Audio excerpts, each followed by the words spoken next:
Coming up on this episode of DL Weekly, crowd levels are extremely pleasant currently. Oogie Boogie Bash tickets are still on sale for some dates. The bakery tour has returned. The Grand Californian has its spa back. We finish our discussion with Chris and more. DL Weekly starts now. This is your captain speaking to you from the wheelhouse. I'd like to welcome all of you aboard the DL Weekly podcast. For safe passage on our trip, please do not sit or climb on the outside railings. And be sure to watch your children.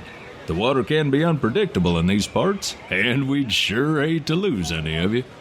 Hello and welcome to this episode of DL Weekly for the week of August 18th, 2021. I'm Tig Bushman. And I'm Teresa Urban. We would like to send a shout out and a big thank you to Lindsay P. for supporting the show. Your support helps make DL Weekly possible. Our official weekly tiers have access to all sorts of great benefits, including, of course, our Discord chat. We have monthly hangouts, swag, all sorts of fun and goodies. If you would like to learn more and become an official weekly tier yourself, head on over to dlweekly.net/support to sign up. Well, along with those benefits, every month we record and post some form of bonus episode for our Patreon supporters. This month, producers Vern and James got together to talk about their experiences in the parks, traveling with us to the parks, and what they like to experience at the happiest place on earth. Supporters at the annual pass holder level or above have access to this now. We also posted the Marvel Roundtable bonus episode from back in March to the main feed for anyone to listen to. In the next couple of months, we'll be posting the Pixar Roundtable as well, so keep an eye out for that. So, if you want access to all this extra stuff, become a weekly tier. Our friend Eric from over at Concierge is back with another D180. Hello, everyone. This is Eric Johnson with Concierge, and welcome to the D180. While Tig and Teresa cover all things Disneyland, in the D180 we take a spin around the rest of the Disney universe, and we do it in 180 seconds. Let's jump right in. We start our journey at Walt Disney World, where Epcot's Food and Wine Festival is in full swing. New locations at the park's premier festival include the Noodle Exchange, the Swanky Saucy Swine, Rotunda Bistro, the Tangerine Cafe, and the Brew Wing. Get it? Brew Wing? Wonder what they sell there. This fall, even more kiosks will open up to offer gustatory delights.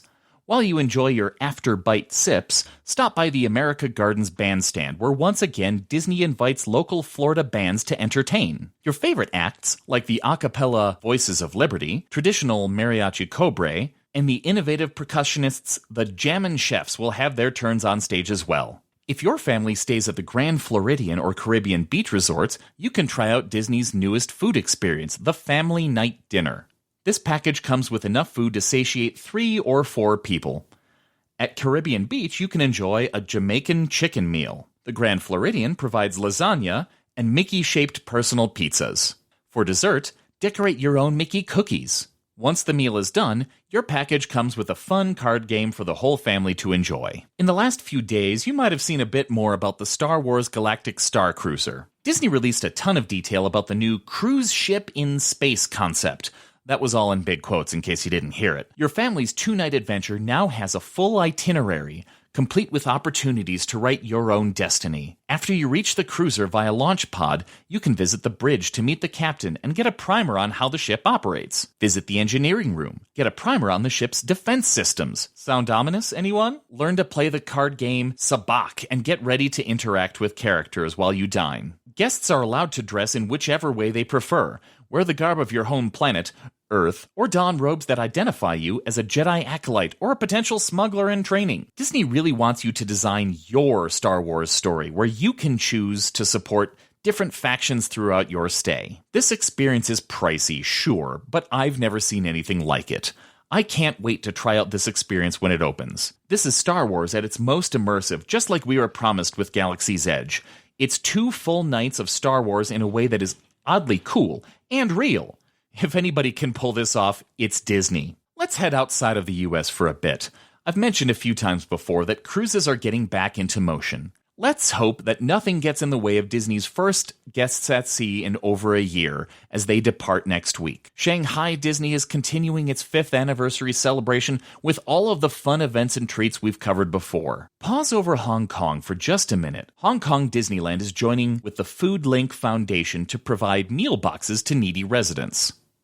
The park's food and beverage team is working with over 200 volunteers to make donations.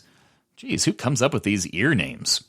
Every Thursday, the park sends meals to underprivileged and elderly families in need around the area. Over the next 3 months, the park will provide over 6,000 meals. This is nothing new, really. Hong Kong Disneyland has been making meals for their neighbors since 2013 and has provided over 205,000 meals since then. That's a lot of people getting meals they might not otherwise enjoy. And that's 180 seconds. I hope you enjoyed our quick spin around the Disney universe. If you would like to learn more about these Disney adventures or just have a few questions, please come on over and visit the social media and websites of both DL Weekly and us, their official travel planners, concierges. We look forward to planning something special for you and your family. I'm Eric Johnson, and this has been your D180. Now let's get to the news.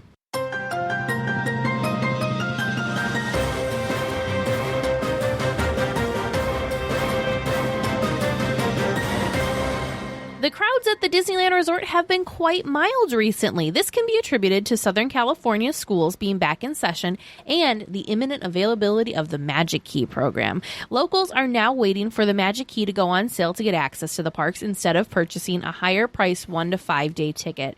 For guests visiting, the attraction wait times have been in the 10 to 20 minute range for much of the week. If you are able, right now is a great time to go to the parks. Time will tell how the crowds will look once the Magic Key program launches next week.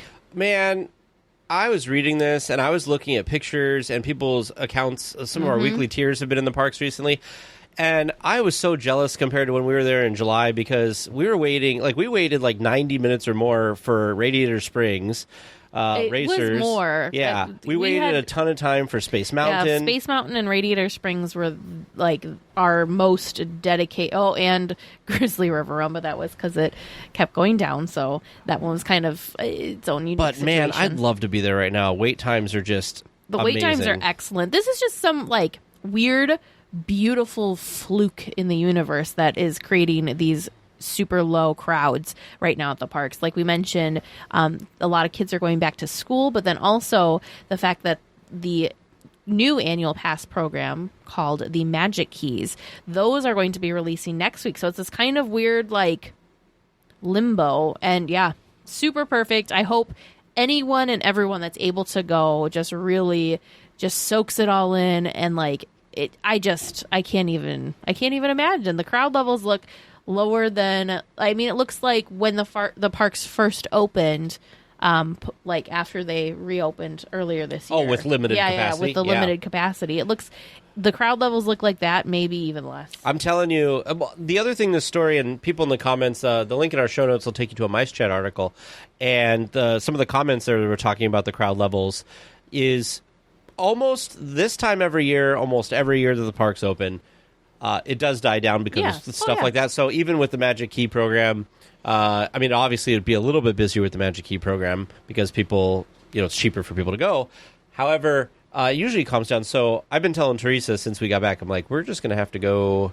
And she reminded me when we went, it was also less busy. But I was like, we have to go at the end of August in the future because this seems much more pleasant. Well, and when we went for D23, it was quite pleasant as well. I don't remember having any crazy waits. Well, did we have waits? Yes, but nothing crazy like we experienced this past July. Yeah.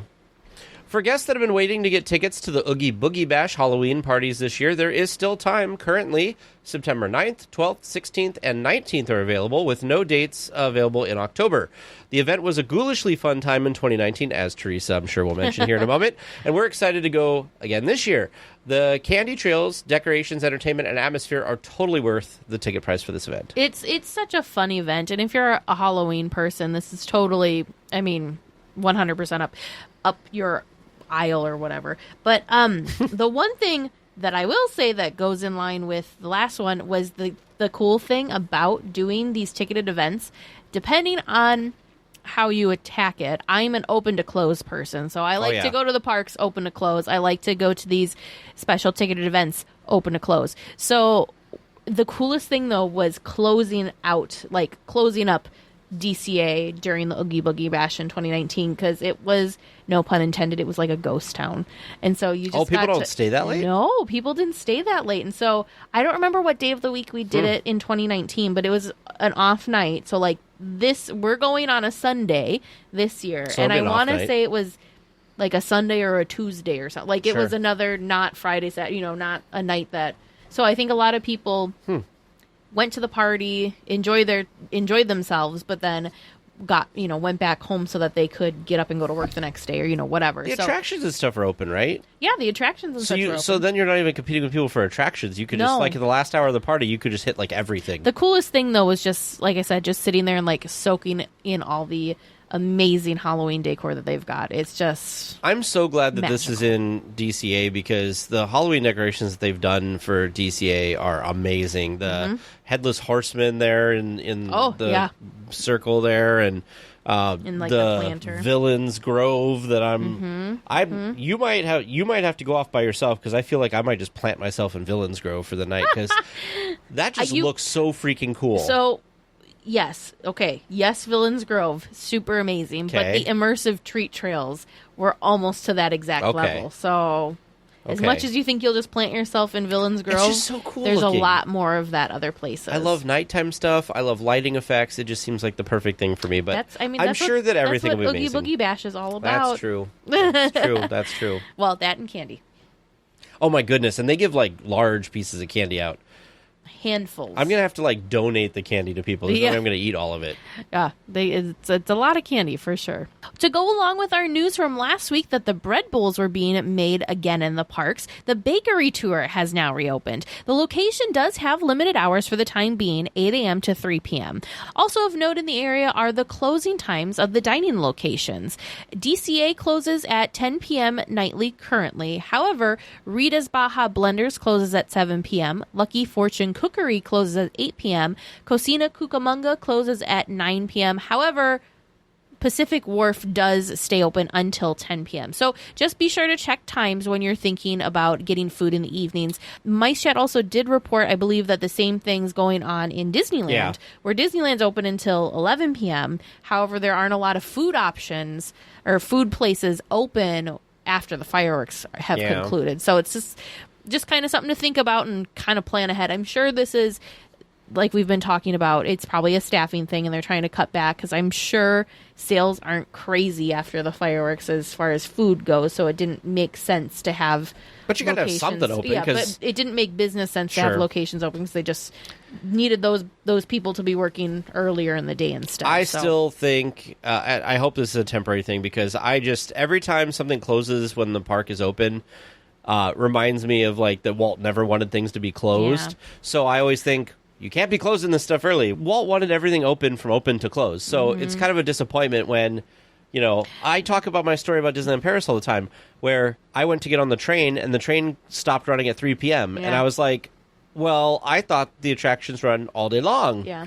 I kind of understand it with dining locations and with food because one thing you have to remember, right, when Walt was alive, the parks were not the size that they are right now. Yeah, that's true. And they also didn't have the extension of hours that we've got right now, too. So I get where you're coming from, but I also think maybe not have, maybe keep, quick service places and, carts open, but maybe don't have, I don't know. Outdoor vending seems like one of the first things they closed down, Yeah, though. which that seems that's surprising to me because I could see people buying things like churros and popcorn and premium bars, that sort of thing. I could see people purchasing those at, those later hours, as snacks. Maybe not a full sit-down meal at, Cafe Orleans or something. Sure. But, yeah, even, I could see maybe Bengal Bar, as much as I love them, I could see places like Bengal Barbecue or Ronto Roasters kind of being in that iffy, do they, don't they? But I feel for sure outdoor dining, that should be a given. Well, I feel like if nothing... Or outdoor vending. If nothing else, everything on Main Street should stay open. Because,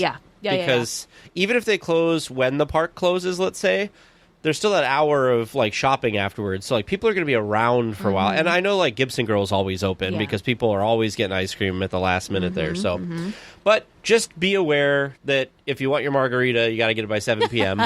And that kind of stuff. So as time rolls on, more entertainment is returning to the parks. Slowly this past week, the Bootstrappers returned to performing their shanties in New Orleans Square. We hope more entertainment returns soon, like the Dapper Dans on Main Street.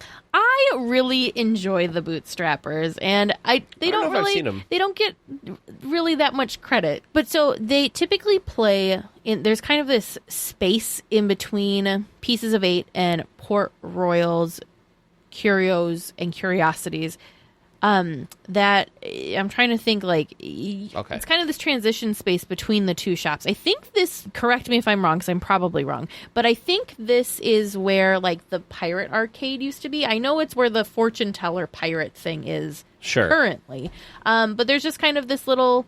there's like, I don't know. It looks like someone's garden kind of thing. Like it's got this staircase in the back and there's all these like plants and whatever. Yeah, it's that little courtyard. Yeah, it's like, yeah, there you go. That's it's a courtyard. Anyways, they usually, normally that's where the bootstrappers play. Oh. So it's you kind of have to know to be able to go and experience it. And it's also not, a huge space. So it's not very easy for a huge crowd to be over there. So anyways, they're very fun. They're very entertaining. So I'm excited that they're back and that it's something that we can go check out when we're there next month. Sure. That's also, yes, the Jack and Sally meet and greet is there. And then when I met the Hitchhiking Ghost, it was there too. That's interesting because usually when I've been there, this area is just like flex retail space. Because I'm used to like there's a register or something that they roll out here too sometimes that you can... Anyway, doesn't matter. Cool. Yeah, because I was thinking the places where I've seen them is they kind of play on that like elevated walkway in front of not the Blue Bayou. Great. Now I have the Cafe Orleans because they usually play like, and that's what the picture was from too, was them playing up there. So yeah, see, they kind of hang around New Orleans Square. I've not seen them there. I think because we get a lot of jazz music now. Sure. Closer to the mansion. So yeah, the only place I've seen them, because they're a pirate band. So of course you can see them close to Pirates of the Caribbean. For listeners who will be in the resort area this weekend, there will be a cupcake decorating activity at Downtown Disney as a promotion for the new Disney Channel show, Disney's Magic Bake Off. The decorating will take place on Friday, August 20th through Sunday, August 22nd at 5, 6, and 7 p.m. The event is free with limited space. Participants must register in Downtown Disney starting at 4 p.m. each day. Participants will decorate a cupcake with Disneyland Resort pastry chef Gracie Gomez. This is kind of a cool thing. It's like a promotion for this bake-off show, but you could take your kids. It's free. They get to decorate a thing. The pastry chef is going to be there. Yeah. If nothing else, if you're just if you don't have kids or anything, you could just watch. Like, I'm sure it'd be entertaining as well. Oh yeah. So pretty cool. You could, I think they do like there's a couple photo ops for this show as well in the Downtown Disney area. So kind of a fun little like added thing. They should do stuff like this more often. I agree. And I'm very happy that I'm surprised, but also very happy that they're doing this because everything's been so for over a year now. We've been not wanting to, social distancing, masks, all that kind of stuff. So even like local parades here, we're not able to be giving out candy or like necklaces, whatever. You're not able to give stuff out during parades here locally right now. So this is like feels extra special because it's something that's very simple, but it's not something that has been something we've been able to do. Yeah. So I think it's very cool that they are making a little magic happen through cupcakes. Absolutely. Some new Coco merchandise will be coming to Disneyland, Disney World, and Shop Disney this September. A long-sleeved Remember Me shirt with the saying on the front and Miguel on the shoulder, as well as a Loungefly backpack featuring Miguel, Hector, marigolds, and sugar skulls. I saw this Loungefly. It's great. It's super great. So it's for those of you, this time. This is exactly my backpack. This is yeah. For those of you. You may or may not know, I used to just bring like this tiny, I mean, when I say tiny, like my cell phone was slightly bigger than this purse that I used to bring. I remember that little thing. Tiny little thing. It was great for getting it's on almost attractions. like a clutch. I didn't have to do anything with it. And it was like on a strap, whatever. Great. Well, the first trip that I did, because I'd always go with Vern, right? So the first trip I did without Vern, I needed something to carry my water bottle. So I kind of went back and forth. I had actually got a mini backpack. It was a Haunted Mansion mini backpack Loungefly that I had gotten for when I went out for Oogie Boogie Bash. And I used that. I got it at Target, so it wasn't like the Disney Parks. The Disney Parks ones are made much better than the ones that you get if you get them from like Target, or it's still Disney brand, but it's just not quite the same quality. So like started tearing, and so I was like, well, that's not gonna, this isn't gonna work. And it was kind of clunky. Anyways, wasn't the biggest fan. So then I saw these canvas Loungefly bags. They're still a mini backpack, but they're bigger than the typical mini backpack. And I like that they're canvas because they feel more durable to me. I feel like I can throw them in the wash machine if I need. Don't you have a Haunted Mansion one like that now? No, I have. So that was the Target one. Yep. So Okay. the one that I have now is it's navy blue, and it's got like Sleeping Beauty Castle embroidered all over okay. it. So my only thing now is I've been wearing it out in the sun for too many hours because you can tell like bleached, the top right? of it is getting a little sun faded. But the rest of it is like in great condition. Anyways, I cannot talk up Loungefly canvas mini backpacks enough because they are great. It looks like these are also not printed. It looks like they're like embroidered. They do. The Loungefly canvas backpacks embroiders their stuff on there, so then I feel like it's even more durable. But here's the question: how much are one of these? These I think are $60. Oh, that's not bad. Whereas the like little like pleathery ones, are usually I want to say like $80. Okay, that's probably what I was if not thinking of. more. So they fluctuate. Sometimes they're depending on what it is, the complexity. Sometimes it's more, sometimes it's less. But this is not as expensive as the typical Loungefly. Gotcha. But I think they're Every time I see wonderful. Loungefly, I just think, well, that's too expensive. So anyway, I might have to get this one because I love Coco. Plus, it's got great like Halloween time type coloring. Plus, obviously, Dia de los Muertos. Is this going to be your Oogie Boogie Bash bag? I might be. Every time we go to Boogie Bash, are you going to get a different bag? Is that what's happening? Is this your tradition? I should not make a habit out of that. No. Well, the Walt Disney quarterly earnings call was last week, and we have some highlights for you. CEO Bob Chapek is enthusiastic about the upcoming Disney Genie app, stating guests will spend less time in line and more time having fun, but also commented that it will offer the company substantial commercial opportunities. The U.S. parks saw the first profitable quarter since the pandemic began in 2020. The international parks are still posting a loss at this time. Disney Plus has grown to 116 million subscribers, and November 12th will be Disney Plus Day, where new shows and movies will be announced for the platform. So, good news that the parks are making money again. Woo! And they're not, what was that term they used to use? Like a net positive contribution to the company or something like that was what they said before. The stuff that concerns me is his quote of substantial commercial opportunities, which goes with something we'll talk about a little bit later in the episode with our feedback email of, being able to, with the digital platform, being able to adjust things dynamically, which I'm not a huge fan of, but I can see the appeal. It's just interesting because I joked. I think I joked. I don't remember. I talk Disney so much that I don't remember where it happened. But we were. I think it was in Discord. We were talking when the Magic Key program was first being announced, and we were talking about. And I said, I hope. I was joking. I'm like, I hope they give us, instead of those stupid plastic cards, I really hope they give us keys because it's the Magic Key program. This is a huge give me a key to Disneyland. Sure. How cool would that be? I mean, that'd and be you awesome. joked and you said it's probably going to just be something that's on your app and da-da-da. I'm like, oh gosh, no. And then they announced that it was even worse. It was worse than plastic. It was a paper card that you may or may not have to pay $20 to get. And But it was going to be in the app, so I was right there. But it's in the app, and I'm just like, there's just something about. Don't get me wrong, I am an app person, but I just have this weird uneasiness with Disney just pushing everything to the app. I think that they're doing themselves a little bit of a disservice because if you're in the know and understand the app, great, that's fine. However, if you're a casual visitor, that feels very overwhelming and feels very kind of like Well, even like the boarding can feel group situation. scary. Yeah. So, even boarding group, even a seasoned Disneyland person or Disney World person. No, I just mean like a casual guest. Like, who knows that you have to get a boarding group for these things? So it seems, so just in general, it seems like we're getting a lot of it's almost like Disney parks are becoming like this elite club, and you have to know, and that's why we have all Disney specific travel planners, because you need help navigating and figuring out like the lay of the land and speaking the language and all this stuff. So it just makes me nervous because that that feels like we're going to get kind of more of that stuff. And I feel like we have a little bit too much of that now. The other thing that I don't like about it, and then I'll get off my soapbox, is it's forcing you to, I feel like, right, as people, we spend a lot of time on our phones normally. Yeah.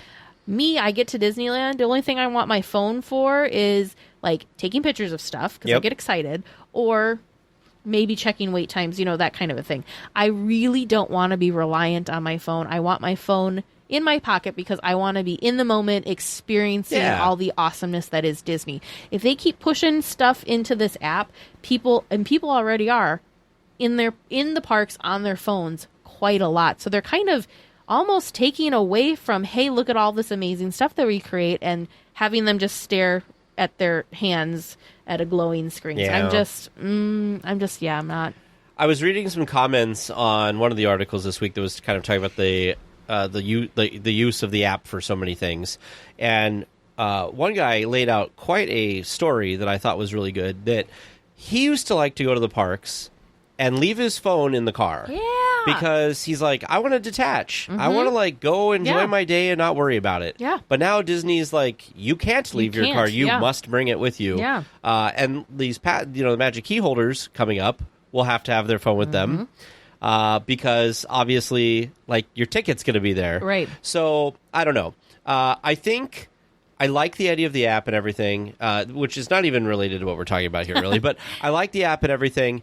I just think that based on our trip in July, I will say I just hope that they find a middle ground. Then everything's mobile order, everything's helping yourself. So part of this thing, too, was that Bob Chapek said that they were doing... this is a retail term that I always hated. They're doing more with less. So one of the things in one of the stories that we don't talk about, but is talking about the staffing levels we talked about last week.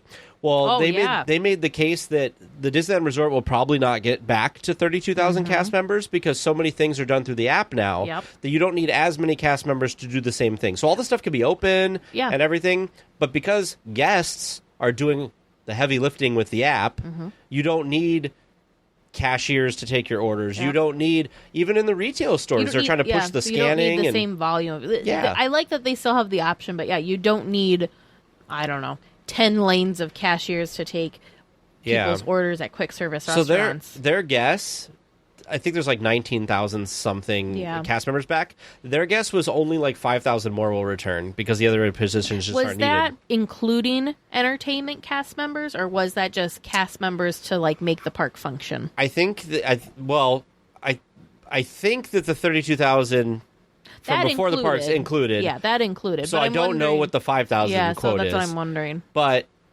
still, yeah, because the park is technically functioning right now. A lot of things are open. Yeah. Some things are closing a little early, like we said earlier. But a lot of things, I wonder how many. I think that they'll hit a balance, like I said, because too many people are going to get upset. Everybody's understanding right now because mobile ordering and stuff and social distancing is still kind of a thing, and with variants and masks coming back and all this stuff, I think people understand, like, okay, if we want to go to Disneyland during this pandemic, this is how they're handling trying to keep people safe and everything. But when this goes away and the parks get quote unquote back to normal, I don't know if guests are going to be as patient long term with this. Sure. I think as long as they do stuff like what they did with Dole Whip comes to mind, because when doesn't Dole Whip come to mind? But when they opened the Tropical Hideaway, they made the juice bar mobile order only. So you still have, but you have the option. So if mobile order is your thing, cool. But if mobile order is not your thing, then this area is, and they're right next door, so it's really easy. It's not like you have to be on separate ends of the park. But as long as they do something, I don't want to say you need like a Bengal barbecue that's only mobile order and a Bengal bar. But as long as you have the options, I'm okay with it. As long as there's enough of the option, because if you have one register and a huge line, right. Yeah, as long as you find that balance and keep the options and not force it to one extreme or the other, I think they'll be fine. Because I'm sure there's tons of guests, especially people that go frequently, that probably really enjoy mobile order and to them it's a convenience. Whereas other people, for us, it kind of through weird twists and turns in our Yeah. normal Disney day, so it wasn't quite, it wasn't as, we didn't feel like we could just go where the winds took us. So It would help if your pickup window was close to what you were trying to order. Yeah, Because and then I don't think I would have had a problem. I would have been like, true. oh, sweet, I can just walk up and pick up my food. But it was always like, like with the popular stuff, obviously, like Pym Test Kitchen, it's like, well, 3 hours from now you can go pick up your food. And it's like, well, I don't want the food 3 hours from now. I want the food right now. Yeah. So, and that might be another thing when they find the balance. Perhaps Yeah. maybe mobile order windows won't be as wonky. My big question for you, though, is with Disney Plus and Disney Plus Day, is there anything that you're hoping that they announce show movie-wise? Is there a property or something that you want them to have a show of or a movie of or anything like that? I just really want more behind the scenes stuff. I want more things like the Imagineering story or behind the attraction. I want, or like the One Day at Disney stuff. Yeah. There was another one that There's the Pixar one. Nope, there was another one. I don't remember what it was now. Not Every World's a Starring Role. That was like that was their YouTube thing. But that sort of thing. I Sure. really, really enjoy getting to know all the different aspects of the company, all the different positions, all the different things that go into making Disney what it is, whether it be, obviously very interested in the park, so you cannot give me enough park information. But even stuff like, I thought it was, I find it interesting to do like the One Day at Disney where it gives you this little like sprinkling or little taste of all these other things too. I think that's fascinating. I don't think that's something, I think that's very special and something that only Disney Plus can do. So I really hope that they lean into that more, or maybe do more histories, because they did a couple, like they released a couple different like histories of different Imagineers or animators or sure. that kind of stuff. People maybe that aren't here to tell their stories anymore. I think it's really special. Like Howard, right? That was one of them, yeah. Like Howard was one of them. Frank and Oli, they did that one. What was it? Waking Sleeping Beauty was another one.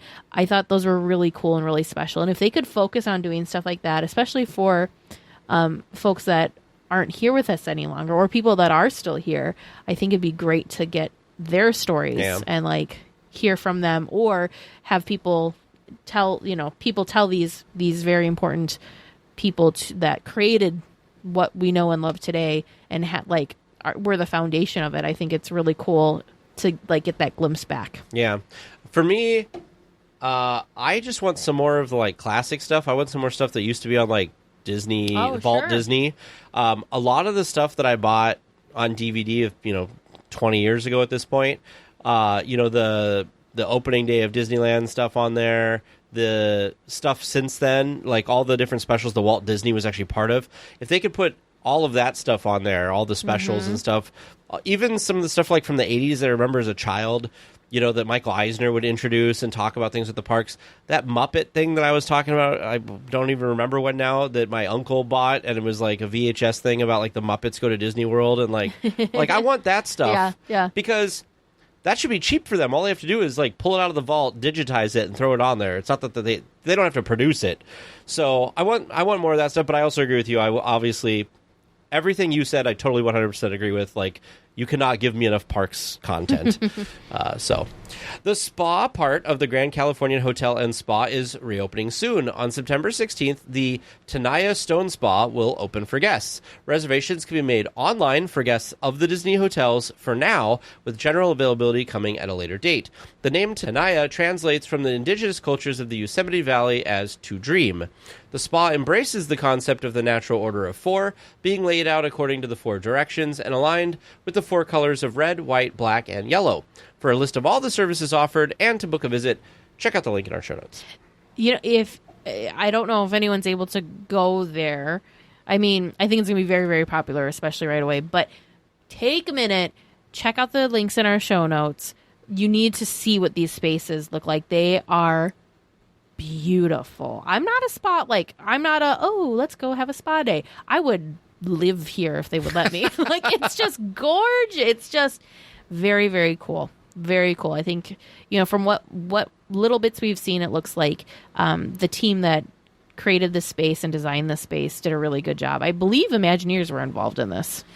I just think it's really cool that because the Grand Californian is kind of like it harkens back to the early days of California, and there's a lot of theming and stuff that goes along with that. The fact that they're using some of the indigenous folks of California and kind of adding the theming here and stuff, and I think is super cool. Different culture of the valley. And yeah, I think it's very cool. Yeah, very cool. Again, like everything Disney, it's just nice that they theme it well, and it just makes it worth what I'm sure is the premium price for their spot services. Yes, I'm sure too. Well, for those of you who visited Disneyland prior to the late 90s, you might remember the plain concrete walkways that were painted to differentiate the different lands that you were in. Since then, the park has slowly replaced the concrete with either concrete with decorative elements in it, like in Frontierland, or brick pavers, much like Main Street sidewalks, Fantasyland, and Tomorrowland. One of the last bits of this plain concrete is being replaced in front of the Fantasyland Theater at the entrance of Toontown, which is creating quite the interesting walkway. Yes. So they have I would say 4/5 at least of the walkway closed off. So good thing the crowds are low right now, because I can't even imagine regular crowds trying to get back there.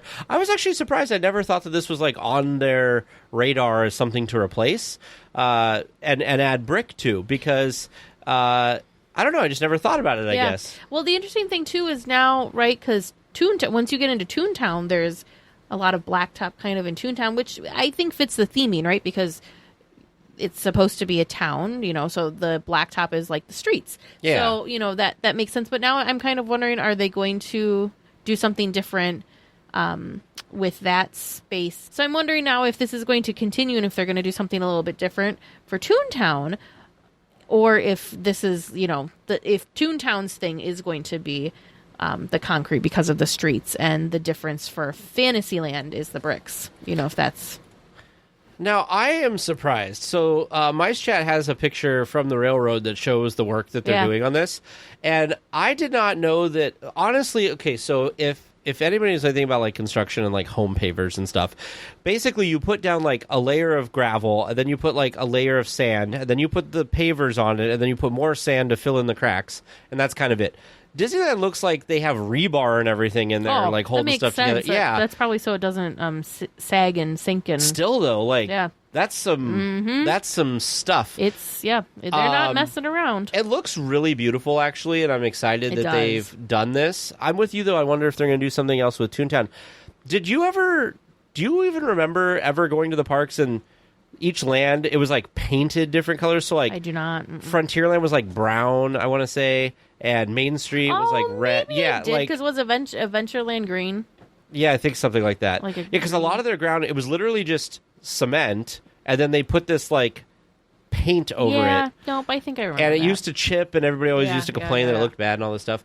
But then they started right around the time that California Adventure was being constructed, they started putting pavers everywhere. So all of the Main Street sidewalks got converted to this. When they redid Tomorrowland, they did pavers.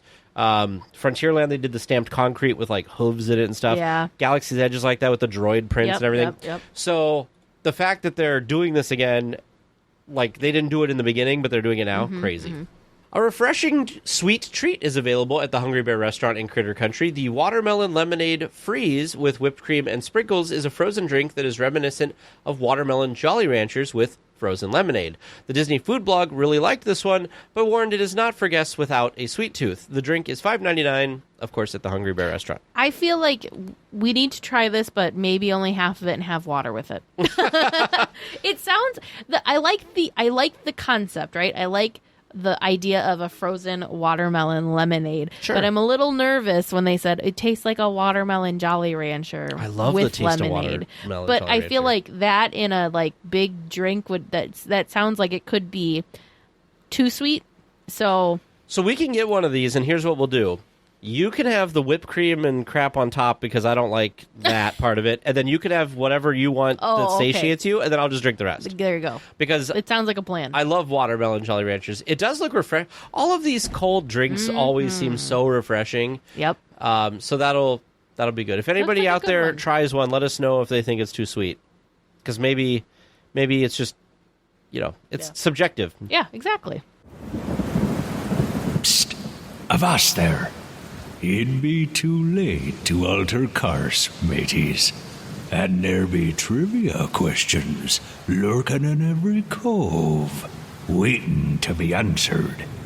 Listen close, and keep your ruddy Disney knowledge handy. That be the best way to answer correctly. And mark well me words, mateys. Dead men tell no tales. You come seeking questions and long-lost Disney information, eh? Sure, you come to the proper place, but keep a weather eye open, mates, and hold on tight, with both hands, if you please. There be squalls ahead, and James and Vern waiting for them what don't answer correctly. Welcome to Trivia Land. How you feeling tonight? You think you're going to get all the right answers? No. Tag's real confident tonight. Well, I mean, we've done so poorly recently, so I just don't have a lot of You don't have a lot of faith. faith that we're going to suddenly do a lot better. Oh, Hang on, let me get some pixie dust out, and maybe that'll Maybe. help. Okay. Well, let's give it a shot then. For your first question, we're going to take a trip into DCA, and Mater calls Radiator Springs the cutest little town in what county? In, Carburetor County? Carburetor County? Because it's Radiator Springs is the town, right? Yep. I'm going to say Carburetor. Teresa's saying Carburetor County. All right. I mean, I don't have a better guess, so I'll just hitch my wagon to Teresa. You're going to hitch right on with her. All righty. And you're going to notice a theme here. For your second question, what year did Stanley found Radiator Springs? Oh. I don't know. What century was it in? Was it 18-something or was it 19-something? I'm going to say 1865 for no reason at all. I'm going to say, when did cars become a thing? Like, when did Cars, the movie, come out? No, like cars. Like, when did cars become like an invention that people were like driving around? It was like the early 1900s, wasn't it? No Late idea. 1800s? No For idea. common use or only for the wealthy? Oh, God, now you're making it complicated. I mean, common use. Common use would go to Ford rolling out the Model T. Oh, no, wait. And that would have been What was 1920. Stanley? When Top of my Stanley head. found it, Stanley would not have been alive in 1865. Because then he would have been 100 in 1965. So I'll say 1917. And you're changing your mind? Yep. I'm going to go 19. What are you going with, Teresa? I haven't gone there yet. Oh, sorry. 19. Couldn't hear. That's as far as I got. Okay. Just 19, like that long ago. Yep. Right. Yep. Wow. Goodness. So Jesus was still alive. Apparently. 32. 1932. 1932 and 1917. Yes. Okay. We're probably both way And off. your third regular question. Above the entrance to Radiator Springs Racers, the archway proclaims it to be the gateway to what? I'm a terrible person. I just rush under it to get in line. I can envision it because it looks like a spoke. But there were no fast passes this time. We I'll actually say, stood under it for I'll a couple say the minutes. gateway to Cadillac Range. I don't know. See, I told you. My thoughts on how well we'll do are bearing out. There's too much to look at in Cars Land. I don't remember all to this the stuff. open road. Oh, that's a good one. That's a good guess. That's Okay. And for your fourth and final question, we're going to do another round of What Queue Are You In? Boy. Remember, you'll get 4 hints. You get full credit if you get it in the first 2 hints. And you get half credit if you get it in all 4 hints. Ready? As will ever be. Hint number 1. You can hear the Mad Hatter's music. okay. that limits it down to like We've got a the quarter. teacups, the Alice, the Storybook Land canal boats. Can you hear the thing all the way over at Dumbo? May be able to hear it by the Matterhorn too. I don't know. Can you also hear it by Toad? I don't Like if think you're in the you can queue hear it by there, can you? Toad. Because it's kind of right by Yeah, there. Maybe. Okay, so we can hear the Mad Hatter's music. Hint number 2. You can see Matterhorn Mountain. Okay, so it's not Toad. Okay. So it could be Alice. Now, I know you're going to say that you're not going to give us an answer to this, but it's not actually the teacups, right?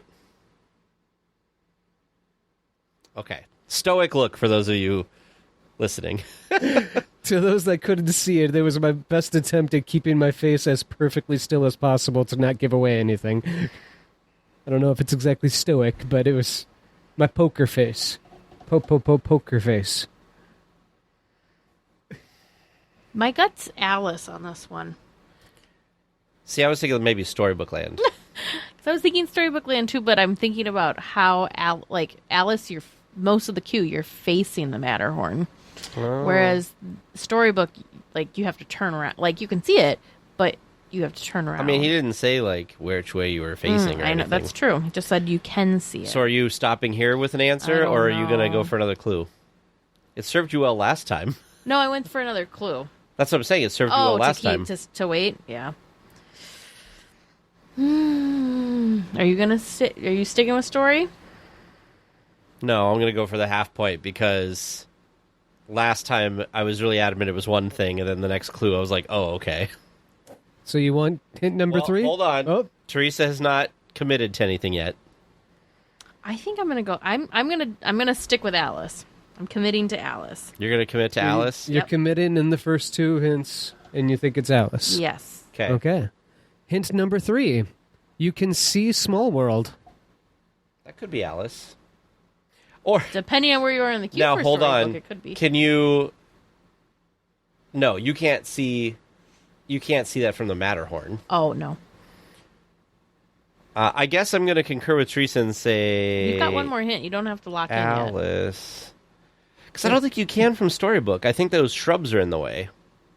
They have to be pretty long and wrapped out weird queue. Yeah. All right. What's the fourth hint? And your fourth and final hint. You are standing under a lighthouse. Oh, Storybook Land Canal Boat. Yep. Is that your final answer, Tag? I should have gone with my gut and said Storybook Land and left it at 2. Yes. Okay. You did the same thing I did last time because I was stuck on Peter Pan. I'm like, no, I'm going to keep waiting for hints. I'm going to keep waiting. Well, listeners, how do you think they did? Do you think that you've got the right answers listening at home?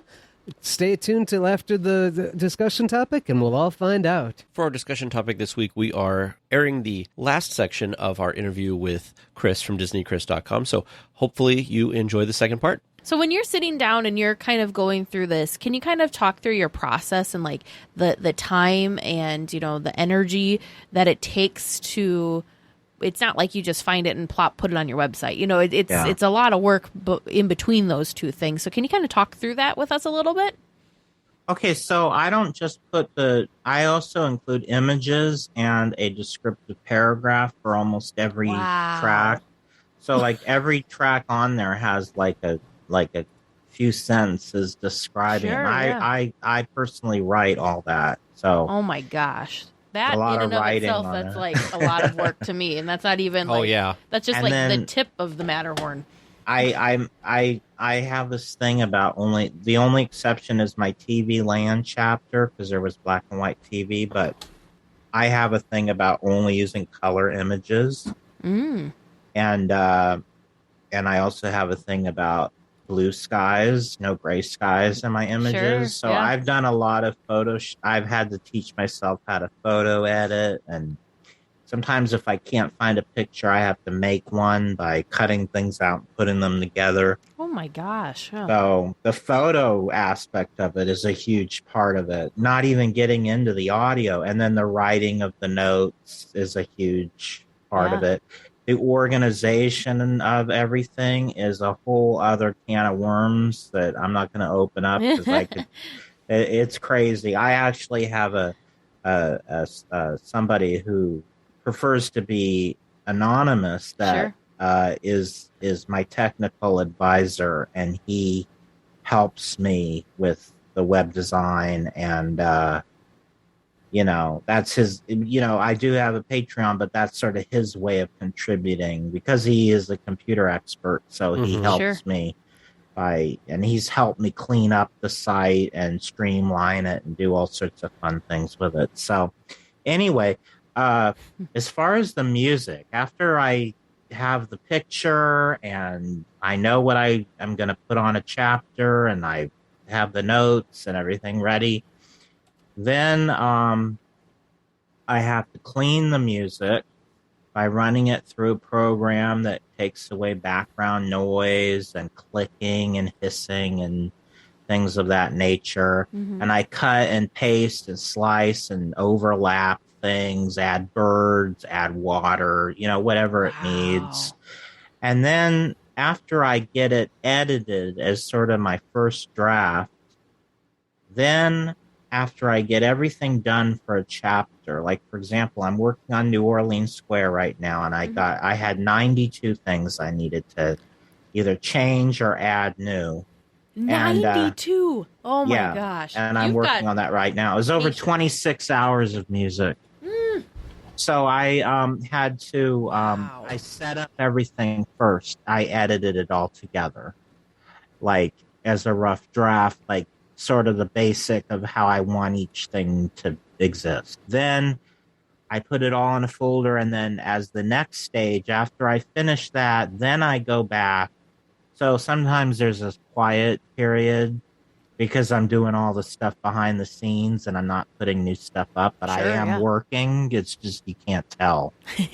But so what I do is the next stage is I go through and I do what I call my final cleanup stage, where I take each track and I listen to it sort of next to the speakers at my desk and listen for any mistakes, clicks, things that don't sound right, distortions, like even like professional recordings of like bands and things will have background noises that weren't addressed. And so I just listen to every single thing, and every time I hear a mistake, I stop, I clean it, and then I continue. So like today I edited a 1 hour and 5 minute track of jazz piano music for Club 33's Jazz Lounge. So fortunately, that track took me about an hour and 20 minutes because there were very few mistakes. It was all taken from a professional recording, and pianos, like you learn these things. Pianos don't tend to have a lot of issues when it comes to background noises, and guitars are a pain because you've got a lot of like clicks and little things you have to take out. It depends on the instrument, but I know if I'm editing something that's just solo piano, it'll probably go pretty smoothly. So that took me about an hour and a half this morning. And so I just went through and listened to the whole thing intently. And if I found a mistake, I stopped.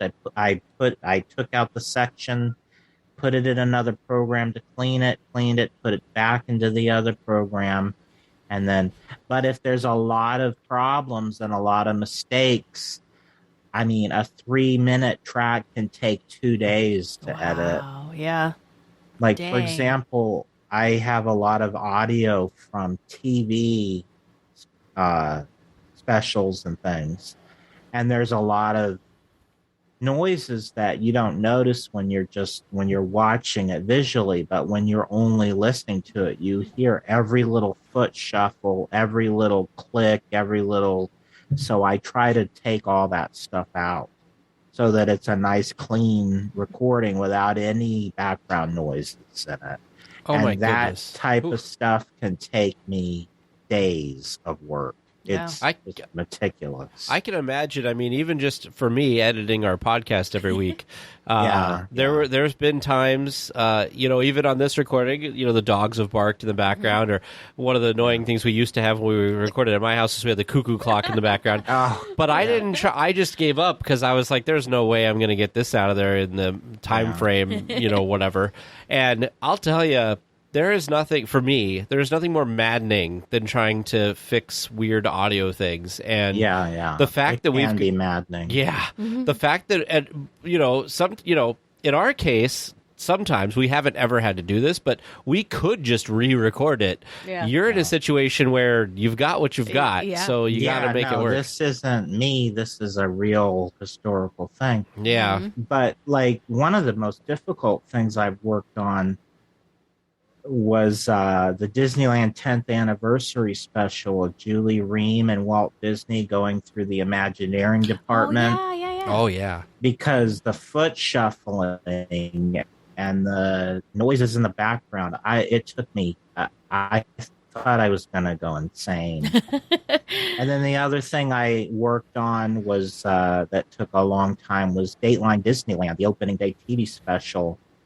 Because so many mistakes were made, I tried to get rid of all the faux pas and like make it perfect so that no mistakes happened, and you know, like make the music transition flawlessly from one thing to the next instead of being jumpy like a live TV show from the 50s would be. So I mean, these sorts of things take me hours and hours and blood, sweat, and tears. So it's that reason why I just get so frustrated when people put it up and don't credit me. Not because it's my audio, it isn't, but because of all the work I put into creating that version of what it is. So I'm exhausted just listening to you talk about through the process of it, because I didn't even on my YouTube channel, which is DisneyChris.com, which is spelled out DOTCOM. Disney Chris, DOTCOM. I have a couple videos up there that sort of walk you through my whole process of how I edit audio, because people ask me that all the time, and it's hard to explain verbally. It's easier to show. So if anybody's really interested, you can. There's a few videos on my YouTube channel that I made of that. Interesting. I might have to check that out because, like, you know, I know I edit every week, but I feel like I think you're on a next level. Well, I edit my podcast like too, but level. That's a totally different thing. This, for the Magical Audio Tour, I am a perfectionist, if ever there was one. For the podcast, I can let things slide a little bit more because it's not about that. It's not about preserving something historical. It's not about cleaning. It's more just about an entertainment show. So I'm not as crazy when it comes to editing. I'm still particular, but I'm not as insane about it as I am with my other stuff. You know, the other thing, like, going back to your beginning stuff, so like all of the extra time and energy and effort with photos, I mean, that's another thing that I feel like Disney did not do a very good job with, especially in the beginning, was preserving photos and like looking through all of your different tracks that you have on the website and looking and appreciating all the photos. There's photos there of that I've not seen. So I mean, that's a whole, that could be a whole different branch that you could go down for trying to preserve for historical purposes. And so each chapter has the color scheme too, if you haven't noticed. Like, so like red is Main Street, and then sort of a brick red is Town Square. Look at that. I think pink is Fantasyland. You know, green is Adventureland, then like sort of a turquoise is New Orleans Square. So each land has sort of, I mean, I think of a certain color when it comes to each land. I don't know why that is. Maybe it's because of the old guidebooks. They were sort of color coordinated. But yeah.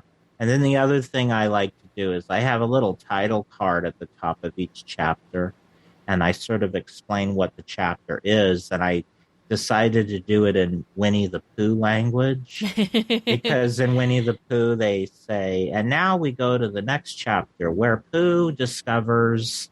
So when I do each like description, I say where we travel to. I use that same sort of language, that the terminology.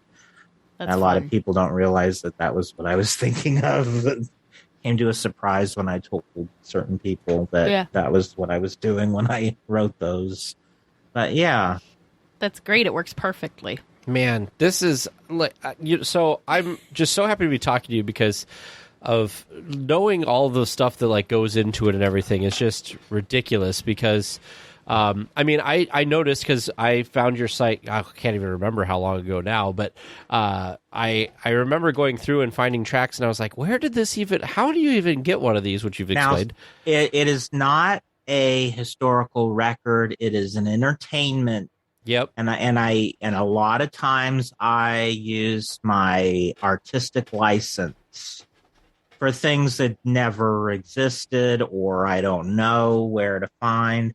So sometimes I cheat and I sort of find sound-alike stuff and just sort of using my knowledge of Disney and knowledge of history to sort of fake it till you make it with some things. I mean, the vast majority of the audio on there is completely authentic, but there are certain things that I just had to make kind of recreate. Recreate is a good word. And I have a disclaimer on the site that says that. So, 'cause some people said, people are going to go around thinking this is the real thing.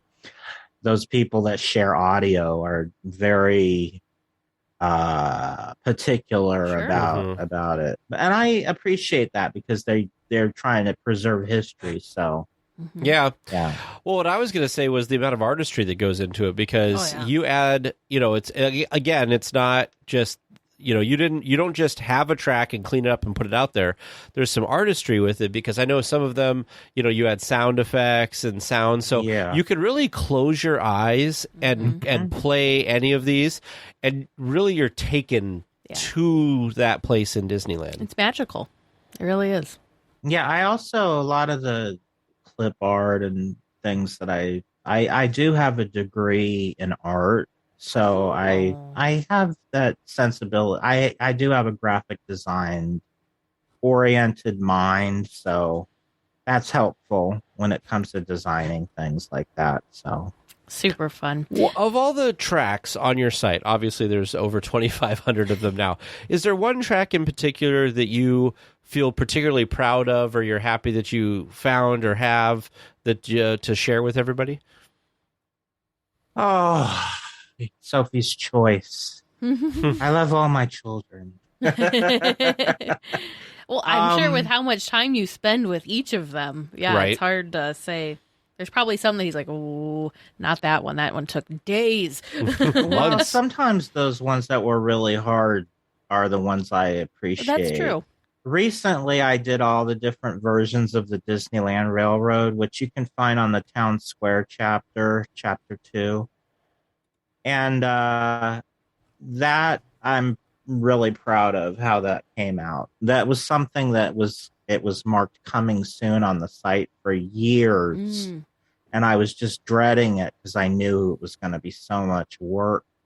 I finally got it done, and I'm really happy with how it came out. And my friend, who's my technical advisor, showed me a new way of editing that really helped me get that done, and really, really happy with how it came out. Right now, I'm working on my New Orleans Square chapter, like I said, and I had on my Main Street chapter.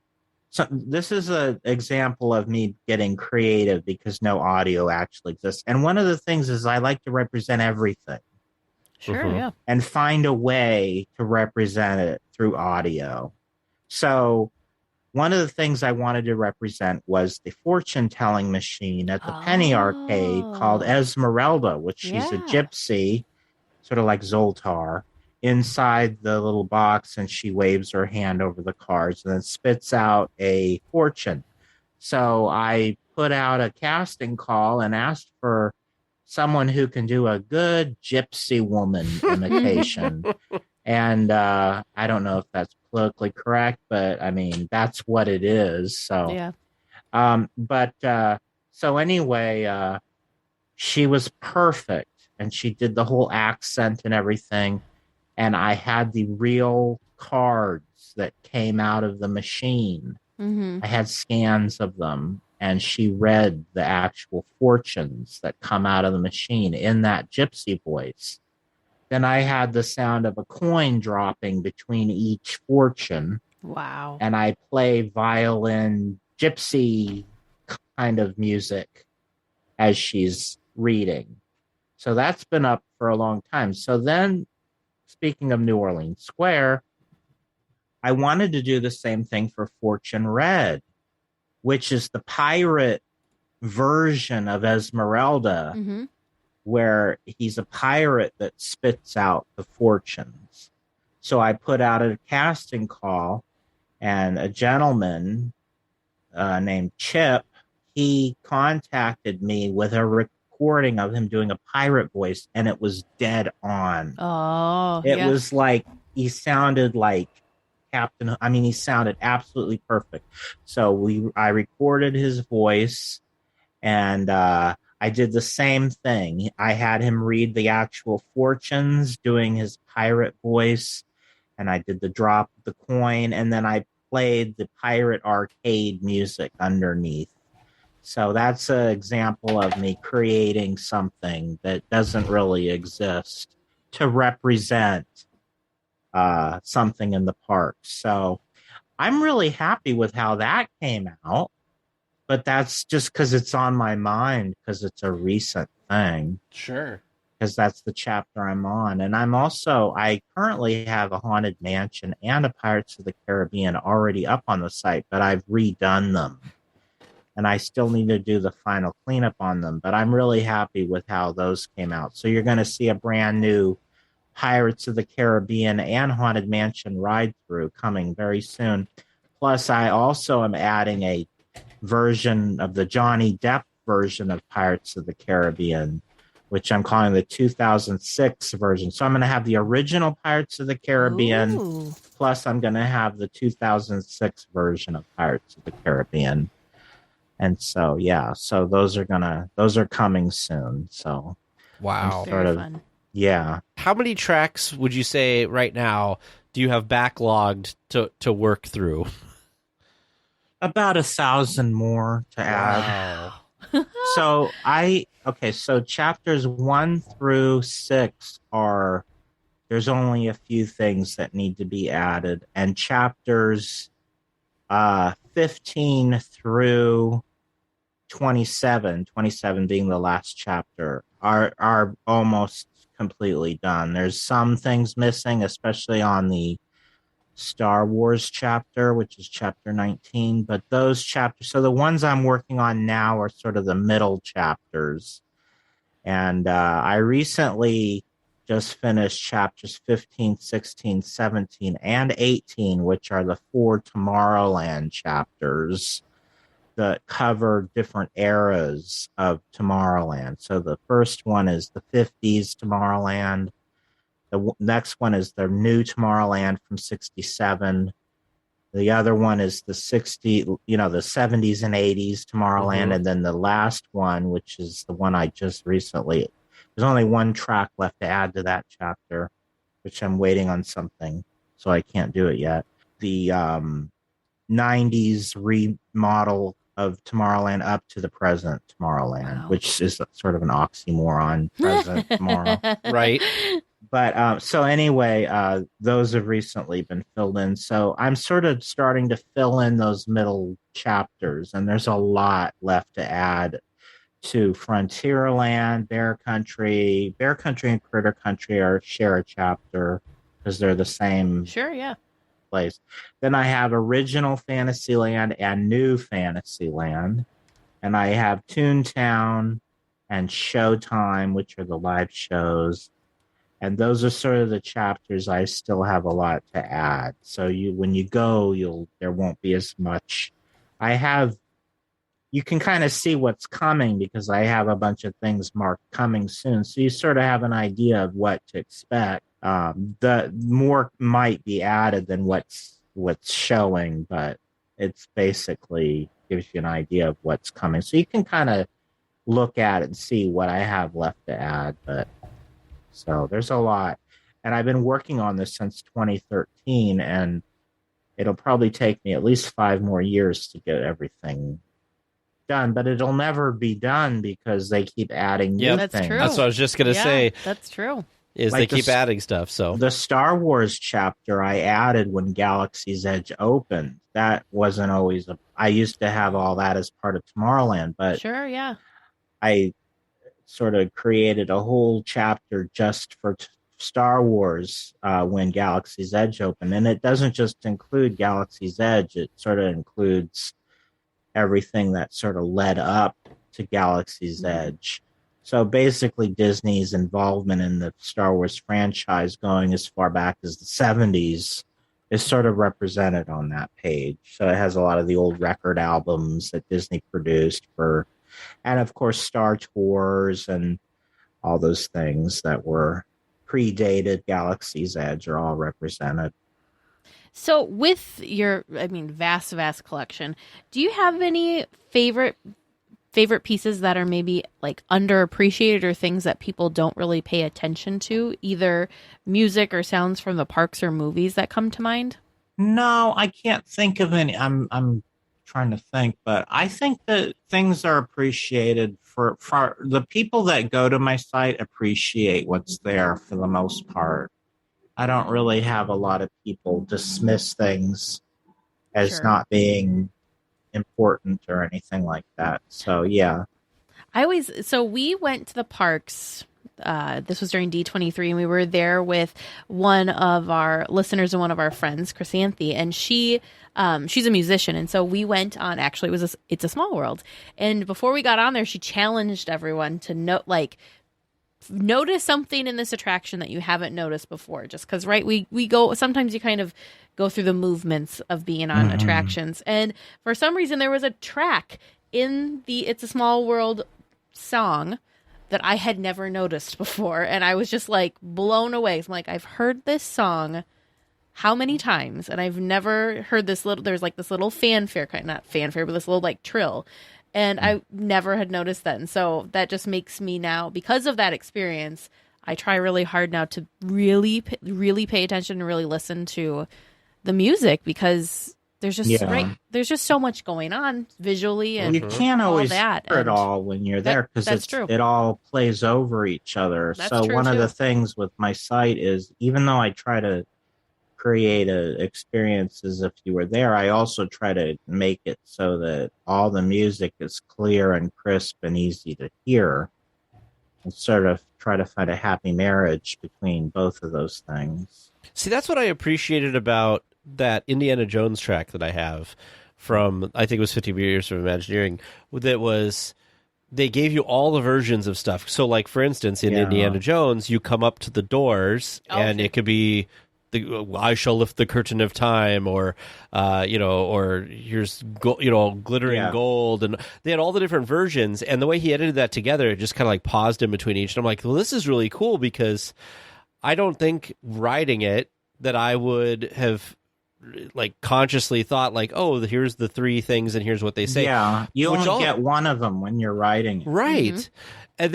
And then at the end was even better, because I did not realize that when you pull back into the station, Sala says things regarding what door you went through. So he said, if you drank too much from the Fountain of Youth, I'll help you with strollers. That's my favorite. Right. And I was like, I never noticed that before, but that goes along with the Fountain of Youth one. And the gold one, he talks about riches. Like, I don't know. It was just all the stuff I never heard before. I hear it now, but that's because I listened to a track that kind of pointed it out, or I didn't have other distractions of the visual aspect of it. Well, one of the things is that I know what you're talking about, and I appreciate that, but I prefer to have more of just one version. But what I do is, as a separate track, I will put all the versions as just like, I'll have a track just for Mala, all the things Mala says, so that'll just be its own separate thing. And then when it comes to the ride through, I'll just have one version, so it's more like you are there, and it's more smooth, and it doesn't pause and like go through each thing. That's just my personal thing, but I do include all the versions, but usually on a separate track, so you can hear everything just in a different way. Yeah. I'm just scrolling through Oh my gosh. random pages on your site, and I'm looking at the different tracks, and I'm just like, this is such an amazing resource for anybody who's interested in Disney music at all, obviously. Or I know that it's not like necessarily like a historical thing, but it kind of is a historical thing, because you people can look back and listen to attractions. You have soundtracks and stuff on here from attractions that aren't around anymore. A lot of announcements and stuff from like Jack Wagner and stuff who aren't in the parks anymore. Well, right there, we've got the Tahitian Terrace. Right. You know, how many of us were able to experience that, you know? I wish I would have been around to experience that. Right. Mm-hmm. But that's so cool. So I've got two somewhat technical questions, and then I've got a non-technical question, and I'm just going to run through them real quick. Do you know offhand what the size of your audio collection is, like in gigabytes or megabytes or whatever? Do you happen to have an idea? Hold on, and I'll tell you. I can look. And I hope you have all this backed up in like 10 different places. Oh, I do. I have it in 3 places, actually. Oh, good. I have it actually 4 places. Even better. I think they say in the tech industry, they say 1 is none, and then like 2 or 3 is better, because... Okay, I have a number for you. Okay. I just clicked on the version on my desktop, because I keep one version on my desktop. Sure. 67.7 gigabytes. Wow. I can't. Yeah. Wow. That's amazing. That's so amazing. Incredible. Really. The next question I have then is, do people contact you to submit tracks that they have? Like, do you get stuff That's that so way? Cool. I have a wish list page on my site. So there's a lot of things on there that I don't have, things that may not even exist. It's a wish list. So things I wish existed or may exist, but I'm not aware of, but it'd be nice if I had. So sometimes people will find my wish list and send me something on my wish list. It's happened. It doesn't happen a lot, but it has happened. And once in a while, I'll strike gold and somebody will send me a bunch of stuff, and it's happened several times. So yeah, there is an exchange going on. It is a give and take. So yeah. That's neat. That's amazing. Neat. That's so cool. So I found the page. You have,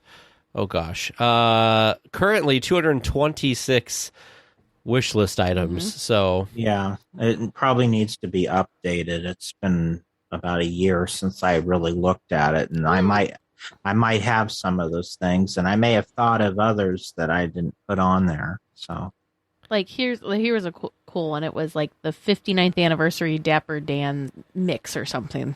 Yeah, because Dapper Dan's Disneyland melody. Like that's, cool. Yeah, the Dapper Dan's Disneyland melody is something you can watch on YouTube as a live recording. Oh, where they just sing a bunch of Disney attraction songs, but I don't have a good clean recording of it that I see. Another thing is I'm really picky about what goes up on the site. I don't just put whatever up there. Mm-hmm. It has to have a certain standard of audio quality for me to include it. So just a live recording with a camcorder isn't gonna suffice. Sure, that makes sense. Well, you don't want to spend years of your life trying to clean it up.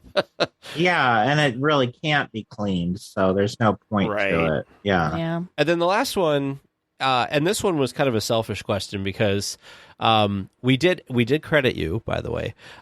We did a tour of Disneyland, an audio tour, as one of our episodes, and a Teresa, shortened version. Teresa and I were fun, and we kind of let's go over to Adventureland. Let's go check out the Tiki Room, and then we put like a small clip from the Tiki Room, and then like we moved on to the next thing. I have no problem with that. If you credited me, we have a lot of people that ask. Totally cool. We had a lot of people that asked, and I said DisneyChris.com. He's got a great thing. So the real question is, because somebody asked us to do a DCA version, and I said, well, I don't have a good resource for DCA music. So are you ever thinking that you're going to put DCA music on here? Yes, but first things first. Like I can only do one thing at a time. So it's going to be a few years before I finish Disneyland. But I'm sure once that's done, I'm going to have a void in my life that I haven't had in so long that I'm going to need a new project. So that is under consideration as the next stage, but not until I get the Disneyland thing done. I don't think you'll ever finish it. But. I think it's incredible that currently you've got 2,500 tracks, and that's just Disneyland. Yeah. That's just mind-boggling. I mean, you got some of it is duplicates because they're on more than one chapter. Sure. Some of it is like ding, like the sound of the turnstiles. That's a track. It's like those are important. Seconds. Those are you important. have that? Sounds. I don't think I saw that. Those are like some of the best sounds in Disneyland. It's, I think it'll be on the first chapter, Welcome to Disneyland, which is all the main entrance stuff. I think it's towards the bottom. Okay. That's great. Because I was actually looking for that sound one time, and I could not find a copy of it anywhere. I use that as my, because on each chapter at the bottom, I have a continual player. So you can play the chapter one song after the other without having to click on each individual song. It'll just repeat, it'll keep going through the songs without stopping. And then when it's done, it'll start over at the beginning. Mm-hmm. So like if you're at work, because a lot of people like to listen to it at work and they can't keep clicking on things. When there's a track that's coming soon on the continual player, a picture comes up because there's pictures on there for each track too that match the pictures that are above it. But if it's a coming soon, I have a coming soon image, and the audio is the turnstile. So whenever there's a coming soon, you'll hear the ding. That's so cool. You do that very well. You do. What you're not telling us is that you were the original audio for that. I heard something the other day that sounded exactly like that whistle, and for something else, I can't remember what it was, but it was something else, probably for New Orleans Square, that uses that same whistle. Really? And it's like, that's the same whistle from the entrance, but I can't remember what it is now. Right. No, that's pretty cool. There's a lot to remember. I can't even imagine. Can't even imagine. It's a lot.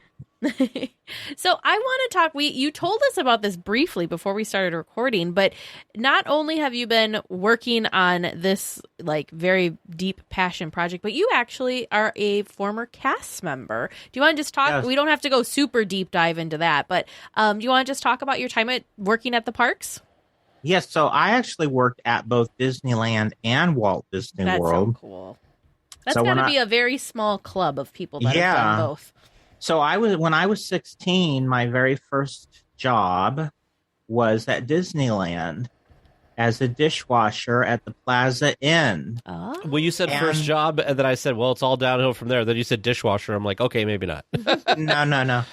They didn't let the 16-year-olds on stage at that time. So you can only do certain backstage. It was very limited what a 16-year-old could do. I think it's cool they even let 16-year-olds. And I couldn't work after 8 p.m. There was a law. Oh, sure. So, yeah. So, anyway, there was I don't know if it's still situated this way. It might be. But at the time, the Plaza Inn, of course, faced on stage, and then directly behind it was the cast member cafeteria, which they called the In-Between. I love that. So, and that faced backstage, behind Tomorrowland back there. Mm-hmm. So, behind Star Tours. So, the kitchen was in the middle of it. So we did the dishes for both places. Sure. Yeah. And they also they cooked the food for both places, because back then they actually had meals. It wasn't fast food. You could, buy a chicken dinner if you were a cast member. I don't know how it is now, but that's how it was then. And they actually had real dishes and things back then. So different times. So, anyways, that was my first job, and it was the summer of 1990, and I was 16. Am I showing my age? So then that was just a summer job. So then, because I didn't live nearby Disneyland, and I had to actually, my father arranged me to rent a room in this really lovely elderly woman's condo for the summer. How cool that your parents were like, yes. Oh, they knew I was passionate about Disney, and they wanted to facilitate it. So I rode my bike. She was about a 20-minute bike ride from Disneyland. So I rode my bike to work every day for the summer. How neat. And then when I was in college, I had moved to the East Coast, and I was attending UMass Dartmouth, and they had recruiters come for the college program at Walt Disney World. Yeah. So I, in 94, went down to Florida to work on Main Street as a custodian for the summer. And then I went back a second time. And this time I worked at the Disney Hollywood Studios, then called Disney MGM Studios. For the fall, I actually took the semester off school, and I went down for the fall, and I worked on Star Tours and the Indiana Jones Epic Stunt Spectacular. I was cross-trained, so I worked on both.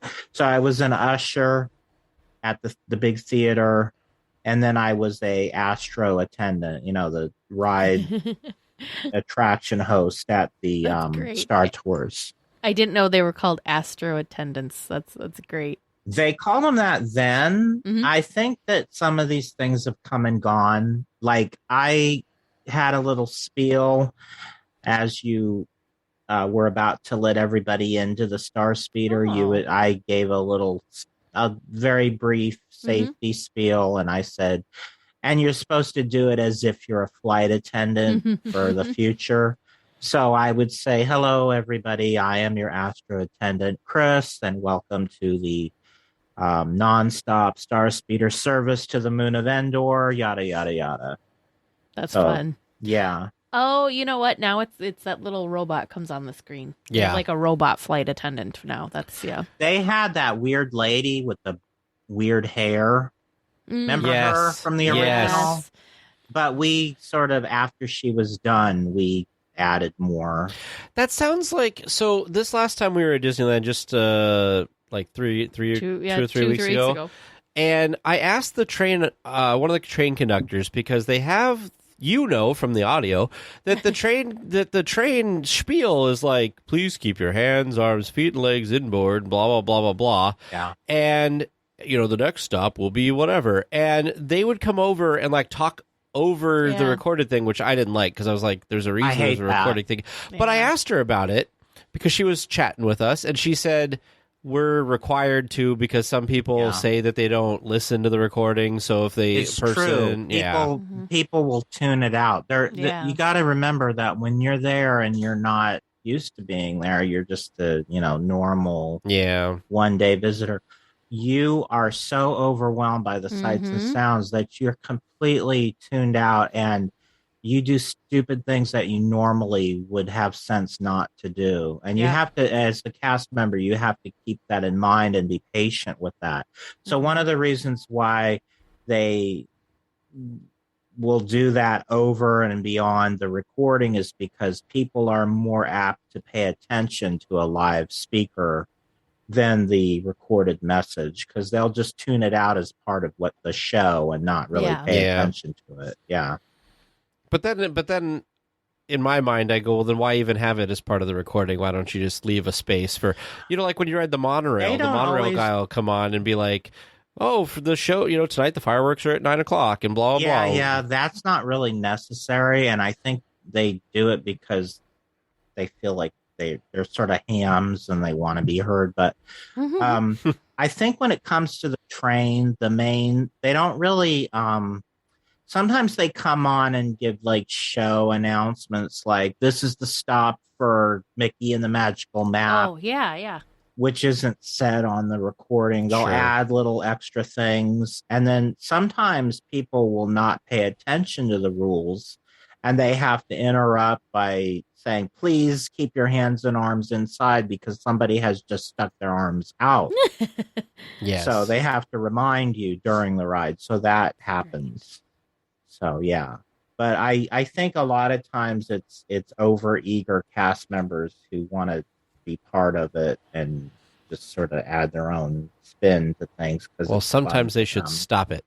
Yeah, I prefer to not have it interrupted, but like one thing that always happens, and it happens less now because they've come up with sort of a better solution to it, is especially in the Haunted Mansion, any attraction that has nonstop vehicles, when you have a guest who has to get out of a wheelchair and get into the vehicle, they have to stop it for a minute or a few seconds. But that means they have to stop the entire chain. So what they did for forever was whenever they stopped the vehicles, they would have Xavier Atencio come on and say, Frankie Spooks have interrupted our tour. And then, you know, the whole show would stop for a second, and you rarely would go on the ride without it happening to you at least once during your ride. So then the solution to that, which is rather clever, is they came up with a new way to handle it, where they're able to actually slow down the chain, so they don't have to. The ride doesn't have to come to a complete halt, and they don't have to make the announcement because the ride is still moving. And they're still able to load the person who needs assistance onto the attraction. So it does help it happen less, but I feel like it still happens because there are times that they even still have to stop it completely, but it happens less now than it used to. I'll agree with that. I'm always okay with it because I like the always slowing down. I was always okay with it for two reasons. The first reason is I love that announcement because that's actually, if you don't know, that's the cool. The man who wrote the song "Grim Grinning Ghosts" was the one who gave that safety spiel, Xavier Atencio. And he's also the voice of the Skull and Crossbones at the beginning of Pirates of the Caribbean. But anyway, so I appreciated that.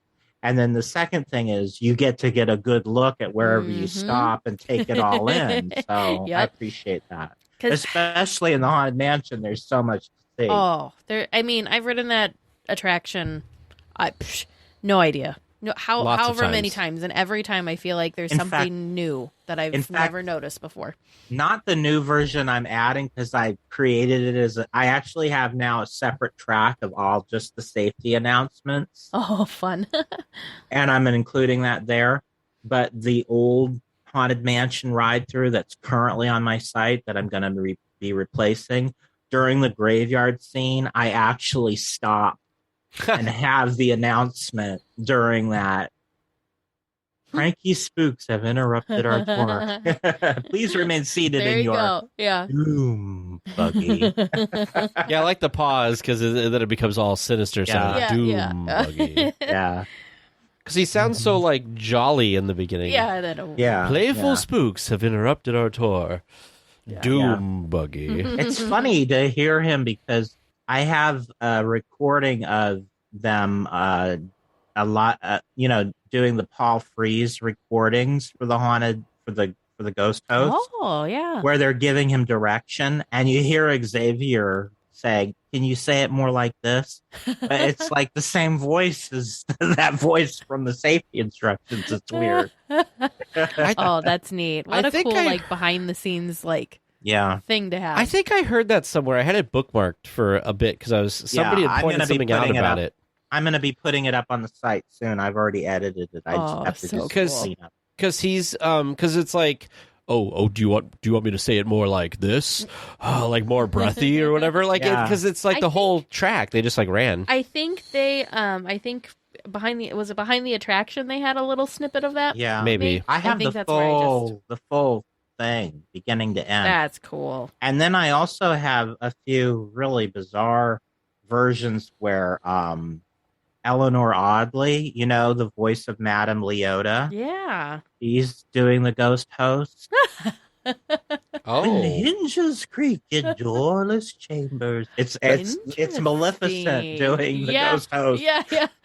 that's amazing. Oh, interesting. Yeah. That's one thing I liked from I bought, I think it was it was the Haunted Mansion 50th Anniversary CD collection. Some of I that think. stuff is on there. Yeah, because I had the one that had Vincent Price for Paris. Mm-hmm. Yes, right. And that was so cool because for a while I think they recorded that, but they didn't use it, and then now they're using it. They use it now after they redid it, but originally the plan was to have him do it in English and then have a French actor follow him up in French. But for whatever reason, they decided to just do the French and not include the English. But they changed it. Now they do it that way. Yeah. But I'm going to include that. Sometimes I put stuff from other parks that are related to Disneyland's attractions. So I'm actually going to include the Phantom Manor version. And It's very beautiful. And the Tokyo version. You'll hear Japanese ghost hosts. Yep. And I'm also including the scenes from Walt Disney World that were taken out.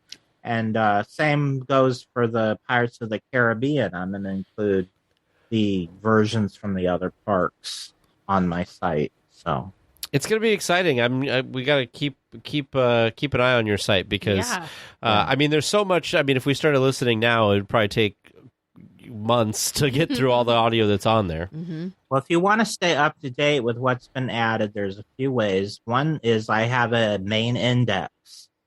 And on the index, it has everything new marked in red. So you can see everything, and it stays red for the first month that it's just been added. Actually, no, I take it back. We recently rebuilt it. Everything brand new is green. Gotcha. And everything coming soon is red. So if it's green, that means it was added within the past month. And then another way to keep track is to follow me on social media, because whenever I add something new, I make a post on Twitter and Facebook to let everybody know. And is that is your social media, is it Disney Chris or is it Jiminy Cricket Podcast? On Twitter, it's what is it on Twitter? I think it's Chris Linden 1973 on Twitter. And then on Facebook, it's just Chris Linden. But I also have two groups on Twitter. One's called Jiminy Cricket's Podcast, which is a group for my podcast. And then the other one is called Disney Music Fans. Very cool. So if you follow either of those groups, I also update on there too. So that's another way. So as a fellow podcaster, let's talk about your podcast, the Dateline Jiminy Crickets Podcast. Well, I was reluctant to do a podcast because I'm so busy with other things. Yeah.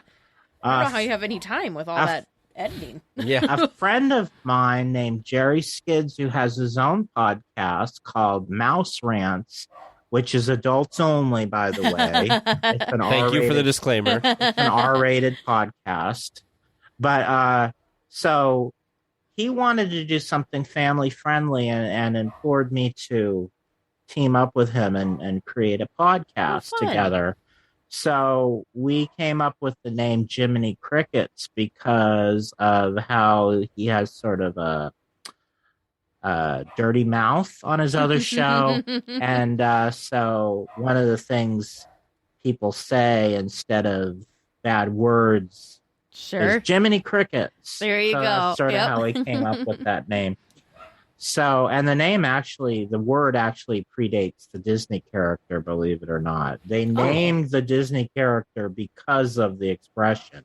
Really? Yes. If you watch The Wizard of Oz, which came out a year before Pinocchio, you'll notice that there's a scene where Dorothy first encounters the wizard and she goes, Jiminy Crickets. And it was a year before Pinocchio even existed. So it was a phrase before that. And if you think about the two letters that make up the word Jiminy Crickets, it's a stand-in for another phrase that you're not supposed to take in vain. Yes. So you can figure that out. So, and there's other phrases like Jeepers Crow is another one people use and things like that. So that's sort of how that's how the name came along. So then that's fun. The show is a sort of historical show where we talk about classic films from Disney, classic attractions, and legends, Disney legends. It's more history oriented than anything else. Very cool. And I, of course, like to include lots of special audio things and music. And there's always background music. I'm always add special music and everything. And then I have another podcast, which is called Dateline Jiminy Crickets, which is on my YouTube channel, and it's an audio visual experience. But I'm not on camera. We just show pictures and things and clips and things while we do the various. And this is more of a current events oriented show. We do fun segments like top 10 lists and things, and when there was nothing but bad news in recent times, we sort of avoided doing the Disney news and stuck with the fun topics instead. And we try to keep it positive. We try to only do positive news. Of course, sometimes I am a little bit of a cynic and I have something negative to say about everything, but we try to keep it as positive as possible. And that we do once a month, and it's posted to our YouTube channel, but we also post it on our regular audio feed with the other podcasts as well. I don't know how you have time for anything. It sounds like you are just go, go, go, go, go with Disney. That's awesome. Yeah, well, I'm unlucky in that I'm not able to work, but I guess I'm lucky in that I can devote all my time to all these projects. Yeah. Well, even so, I don't know how there's enough hours in the day for you to do all this stuff. I don't either. Amazing. Just amazing. You know, it's a passion when you can just devote this kind of time to it. I actually have a third podcast. Oh my gosh. Which is for just our Patreons at the $5 or higher. And it's called Down the Rabbit Hole. Fun. And it's this one's the easiest because I don't edit it. It's just a round table discussion, and we sometimes get into the more controversial things, and not always, but it's like an hour. It's shorter. We keep it to about an hour, and it's just once a month, but it's just a little bonus for our Patreon supporters. How fun. Yeah. So 3 podcasts. Man, plus the website. That's way the website. Too much stuff. I'm telling you, that's too crazy. much. So people ask me all the time, like, can you do this? Can you do that? And I have to say, because, they see my work and things I've done, and they want me to participate with what they're doing. Mm-hmm. And I feel bad, but I have to turn them down because I just don't have any more time to do anything else. Yeah, you're like, my downtime is when I sleep. That's about all I got. I will say thank you. I mean, we still have at least one more question for you, but thank you so much for saying yes to us to be on the show, because see, this is wonderful because I just show up and talk. I don't have, once I'm done, you are going to take care of the editing, and I love that. I wish I had that more, so I have no problem with being a guest on a podcast. Yeah, I mean, maybe that's what I should do. I should go guest on podcasts because I always seem to be the guy who has to edit everything. So, but that's okay. That's okay. I mean, that's part of the process, right? Mm-hmm. Well, was there anything else that you wanted to talk about that we didn't talk about that people might be interested in before we get to our last question? Well, I just want to mention also on my website, aside from the Disneyland Magical Audio Tour, another thing I do is the Disney Song of the Day. Oh, fun. And every day of the year, 365 days, and every fourth year I do a bonus song. Yep. And so, but every day of the year I post a special Disney song on my homepage, and then I keep an archive of all the songs, and you can go back to the past 3 years and listen to all the songs that have been posted. And I often will do special themes depending on the time of year. Like during the December, I'll do the Christmas theming, and in October, I always do a Halloween month. And so coming in September, I'm doing something really fun. I'm doing a whole month devoted to Walt Disney World, because it's going to be the 50th anniversary in October. Mm-hmm. And October's already Halloween month. Yeah. Can't not do that. So September is going to be my special Walt Disney World Song of the Day month. So every day and normally I'm a Disneyland guy, so this is sort of out of my normal box. But I do have a lot of Walt Disney World stuff to share. So I'm going to do 30 Walt Disney World related songs, and I've already done special artwork for it and set everything up, and it's going to be a lot of fun. Very cool. Very, very cool. Thank you for pointing that out, because I did not notice that. Now I feel like this needs to be like a daily thing for me to go check out what the song of the day is. Yeah, and I also is... share on my social media what the song is every day. On Twitter and Facebook, I make a post every day so you know what the song is. And I put a link so you can go check it out if you'd like. Perfect. Well, this brings us to our final question. If you could work again at Disneyland, what would you do? Sky's the limit. It can be a real job, it can be a made-up job. I've always known this answer, and it's something I've always wanted to do, and I've never had the pleasure. I have always wanted to be a Jungle Cruise skipper. That's my ultimate dream job, would be to do the Jungle Cruise. That's a good one, especially now we've got new scenes, new jokes. Yeah, right. Got a lot more monkeys. Yes, a lot more monkeys. Did you have the chance to see the new Jungle Cruise movie yet, or not yet? I haven't seen it yet. See, I can't really venture out. I have been vaccinated, so I could go to the theater safely, but Disney Plus. I am going to watch it on Disney. I do have Disney Plus, but I'm going to wait until it is part of the regular subscription. Sure. Oh, it's worth it. Makes sense. It was very enjoyable. I do plan to see it, and I'm looking forward to it, but I'm on a fixed budget, so I'm going to wait until I don't have to pay any more than I'm already paying to see it. Makes total sense to me, especially... That's what I've been doing with basically all of the new stuff that has had a premium. Like I waited actually a friend of mine sent me a copy of Cruella. Oh. So I was able to see that without having to pay the extra. Mm-hmm. Maybe he'll send me the Jungle Cruise. There you go. Cruella was very good as well. It was. Yeah, you have to watch my Dateline from the month I saw it. I had pros and cons. That's all I'm going to say. Sure.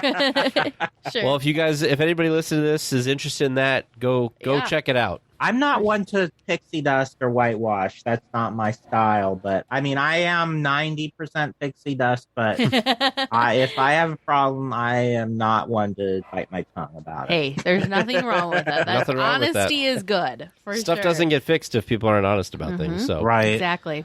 Well, Chris, thank you so much for taking some time out of your very busy schedule to hang out with us and talk Disney, give us a peek behind the curtain of what you do with all this amazing Disney music. It's crazy to me that this, that this doesn't exist, that there isn't really a catalog of it. It is, and I do it because there isn't. Yeah.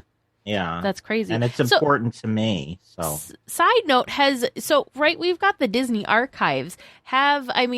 Disney's a giant company, so who knows? But have you ever tried reaching out to them, or have they connected with you? Because I feel like why is this not a thing that they're doing? I'll tell you something related to that, and it is exactly the reason why there should be an archive. Because in 2015, PBS did a documentary for the American Experience about Walt Disney. It was a I don't know if you saw it.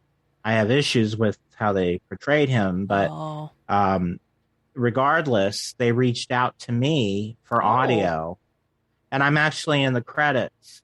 That's really neat because Disney didn't have it, and I did. So there's your answer. Right. I gave them audio for Mark Twain and for The House of the Future.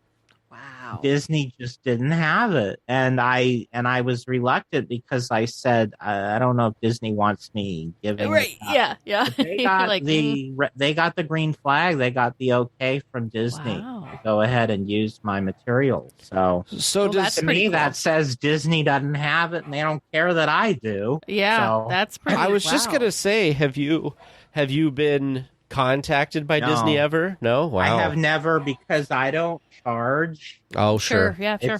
It's a nonprofit endeavor. Mm-hmm. There have been people in the past who tried to do the sort of thing I do that have tried to profit from it, and in those cases, Disney has they made a strong hand of the mouse. A strong hand. They didn't go through the whole thing, but they made them stop doing it. Yeah. In my case, it's completely anybody who wants to go to the website can, and it's totally free, and you cannot download any of the audio. So you have to go to the site to listen to it. So that's another, and people ask me all the time, how can I download it? How can I make a CD? And the reason I can't do that is because it's copywritten, and I don't want to lose the website by making a download place. So you've spent way too many hours, days, months, years. And it's such a great resource for Disney fans that want to just have a little bit of Disney magic in their day. And 90% of what's on there, Disney doesn't even have available commercially. That's crazy. And whatever is available commercially, another 90% of that is already up on YouTube anyway. Yeah. Mm-hmm. There's only a very small percentage of stuff on my site that is sort of taboo to. That was the stuff that got me knocked off YouTube in the first place. Sure. But I put it up there because I like to be all-inclusive and not leave things out. Oh, yeah. And it's part of the story, and it's sort of, to me, it's an educational reason because you can't leave stuff out and tell the whole story. Mm-hmm. Absolutely. Mm-hmm. I tell you, man, Becky Klein should be contacting you to try to get copies of what you have into their archive. Yes. Yeah. Mm-hmm. That'd be pretty incredible. I mean, Disney should just hire you, honestly, to curate their audio collection. I'm available. Send me a note of interest. I'll respond. Well, if we ever find ourselves in the presence of anybody that might have power to do that, we will drop your name. Yes, we'll let them know. So I am, as I said before, unemployed because I have health issues, and I make the most of it by keeping busy with my website. Yeah. But if anybody asks me, I don't tell them, oh, I don't have a job. I generally say I'm a Disney historian. Oh, my God. So, You are. You put in probably more than 40 hours a week. There's no way. I put at least 10 hours a day. Yeah, there's no... Yeah, you're 7 days harder a week. than the traditional 9 to 5. Days off. This is definitely a labor of love. It is, yes. Incredible. Jeez, that's amazing. Well, Chris, thank you so much for being on the show. And we already kind of dropped all your contact info. Of course, DisneyChris.com kind of links to everything. So please go check it out if you haven't already, because it is a wonderful resource for Disney music. And as much as we say every episode to, if you want Disney magic in your day, join our Patreon and get on our Discord server. If you just want the sounds of the park, DisneyChris.com is the place to go for it. Definitely. And my homepage, you can basically link to everything that I do, like all of my podcasts and everything. You can direct from DisneyChris.com. So awesome. As long as you can remember that, you can find me everywhere. Perfect. Well, we got a piece of feedback from one of our listeners, Derek J. We had asked, this came about from when we had our conversation about fast passes and if paid fast passes would be coming to Disneyland. We did ask for feedback, so thank you so much to Derek for writing in with your thoughts. So I'm just going to summarize his email, but basically, Derek is pro non-paid fast passes, and he made some really good some really good points and really good reasonings that maybe not everybody really thought about. But some of his experiences were from when he was growing up, and some people, not everybody grows up with tons of money, or their families can't afford everything that everyone wants. So, he's talking about going to the trips growing up without, a lot of extra money. So trips were only every few years, and they, just kind of did what they could. But they would to Disneyland. I'm saying trips to Disneyland were every few years, but they would also go to a couple other different places, Marine World and Discovery Kingdom. But those places at that time had a paid line skipping program. He actually has a memory of waiting in lines for one of the rides at one of these places, and it was just a crazy hot day, 100 degrees in the sun, and they were just stuck in this line. And he has this memory of a kid walking past that was in their version of the Fast Pass line, and basically looking at all the people and saying, "Oh, look at all these poor people melting," and then was laughing and just kind of went on their merry way. Everyone in line booed, but it still sucked because they were still stuck in this what felt like never-ending line. So the first time that Derek went to Disneyland and saw people using Fast Passes, assumed that it was another one of these paid programs. So he did ask a cast member, and then they did let him know, "Oh no, it's a free, it's free, and this is how you do it," all this kind of stuff. So he thought that was a really cool extra thing and just a little extra magic that Disney brought to their experience. But yeah, so overall, Derek just says that he doesn't like the idea of so many advantages being given to people just because they, are paying more and more for it. So yes, that is how the world kind of works. But the original Fast Passes, everybody kind of was on a level playing field. So you just had to kind of pick what rides were important to you and which ones you wanted to go on the most to go and get your Fast Passes. Of course, this is prior to the introduction of Max Pass. But even with Max Pass, Derek says that's only... Is it an advantage? Yes, but it's not a huge advantage, just a slight advantage. So it still feels like a more level playing field with how they did it. And he just basically summarized, and I thought this was great, that how the program was, it was for everyone, and it just felt very Disney. So that was Derek's 2 cents. Derek, first of all, thank you so much for writing in, and thank you for sharing your experiences and your point of view. How awful that some child ran through and was like, "Oh, look," like making fun of the people waiting in line. We don't know if they were saying poor people as in people that don't have money, or just like, "Oh, I feel bad," like, "Oh, look at those poor suckers," that kind of thing. If it was either way, it didn't seem very kind. However the child meant it didn't seem very kind. So I think Derek, I think you make a very good point. Yes, I agree that you make a very good point. And I guess the point that I was trying to go for with a paid program or whatever is that it would not, like, it would be overly expensive. It'd be almost like having to get like a plaid or something to take you around, which is already kind of like a program like that. So you mean like if it's a paid you'd be okay with it being a paid program if it's priced in a way to try and like price people out of it, like to try to price the most amount of people out of it. Yes.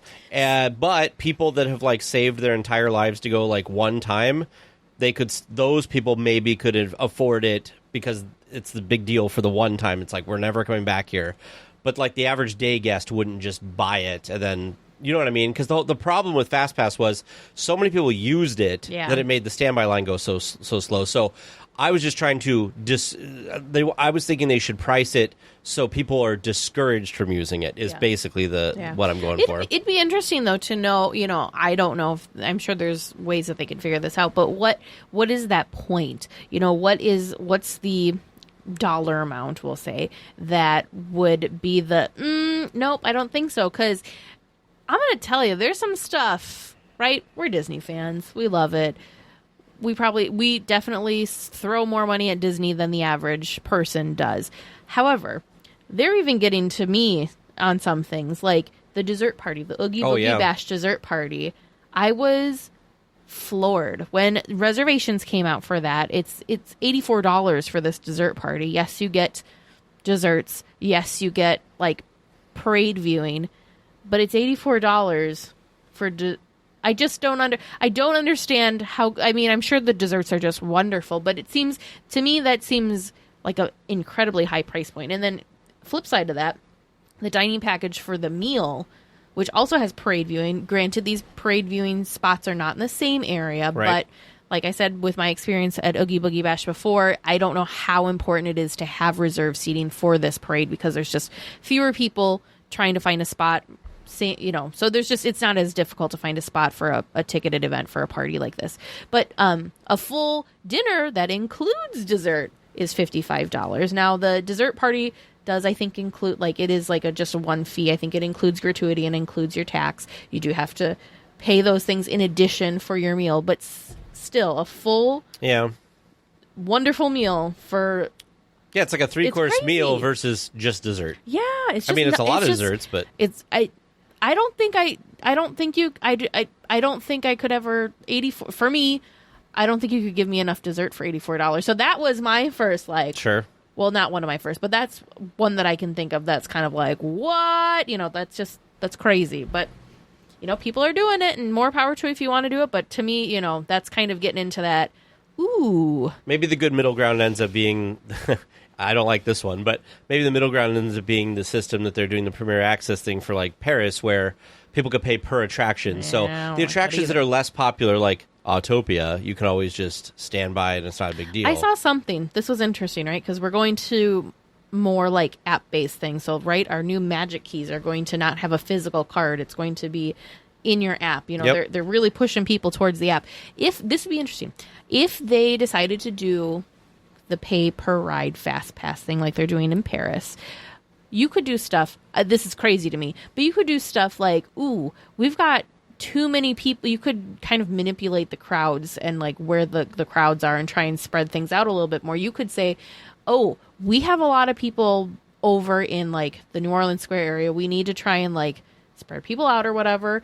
Let's get people over to Tomorrowland. Let's send a notification that the pass, I'm making up numbers here, that the fast pass is normally $10 for Space Mountain, but we're trying to get people over there. So we're going to drop it down to $6 or $7 or whatever. It wouldn't have to be a set price. They could do certain days or certain times of days where they could fluctuate passes, or, maybe Haunted Mansion Holiday, like, ooh, this is crazy. We can't keep up with this. So we're going to hike it so that we get more people. Yeah. So to level out the lines or whatever. So just something I was pondering because if it's technology based, you're starting to sound like Bob Chapek. If it's technology based, they can they have more flexibility for sure. Yeah, but if it's like a ticket at a printed machine, it just is what it is. Like the original Fast Pass. I don't like that idea. Don't give them ideas, Teresa. Okay, they're only going to discount it if they go that route. Never are they going to raise it. That'll be the idea. Well, that's the pipe dream. Anyways, it was just some weird that could be something they could do idea. It's okay. I'll be the only weekly tier without an answer. Make sure you send your questions to Producer James or Producer Vern at trivia@DLWeekly.net. So, how did we do? Oh, boy. I'm a little nervous. You've had better nights. Yeah, well. I called it. I got that one right. I got the 0 question bonus right. No, you got more than 0. You did better. I'm saying you asked how we thought we were going to do it. I said, so I got that correct. Oh, yeah. Yep. So, let's get right into it. Your first question. Mater calls Radiator Springs the cutest little town in, you were both correct with, Carburetor County. Thank you, Teresa, for getting that right. Yes, you're welcome. Teamwork makes the dream work. Boom. Very well done on that one. Your second question. What year did Stanley found Radiator Springs? Your guesses were 1917 and... 32. 1932. The correct answer we were looking for was 1909. Oh. Was there a significance to that? That's just when you're in the queue going to Radiator Springs Racers, there's a plaque to Stanley... Or no, it's actually walking to the queue for Radiator Springs Racers. Oh. There's the Stanley statue, and it says on there, founded Radiator Springs in 1909. Or it's in the queue. It's one of the two. But there is a plaque saying Stanley founded this Cute little town. In 1909. Question number 3. Above the entrance to Radiator Springs Racers, the archway proclaims it to be the gateway to Ornament Valley was the correct answer we wanted. Dang. So not Cadillac Ranch and not... Cadillac Range. Cadillac Range, or what was the... The gateway to the open road. Oh, the open road, That was a good one, though. That was. That was good. Need to, make but that it was the an town Ornament slogan. Valley. And your fourth and final question for tonight. What queue are you in? You can hear Mad Hatter music, and you can see the Matterhorn Mountain. Also, if you look off the other direction, you can see Small World while you're standing under a lighthouse in the queue for Storyland Canal boats. I'm going to have to pay attention. Being able to see it's a small world. That's surprising to me, but I've never paid attention. Yeah, I always thought those bushes would be in the way, but I guess not. You must be able to peer around them. Maybe, So that was a half credit to tag for that one. if you peek through there, you can see it. Well, listeners, what do you think of how they did tonight? How did you do listening at home? Do you think that you've got some great trivia questions that we could really stump them with next time? If you've got some good ones for us, feel free to send those in to trivia@dlweekly.net. Well, we will be back next week with more Disneyland news and information. Until then, go out and enjoy the parks. Please remain seated until the podcast comes to a complete stop and the doors have opened. Then collect your belongings, watch your head, and step carefully from the episode. On behalf of all of our crew, thanks for traveling with us. And we hope you have a happy and memorable visit here at DL Weekly.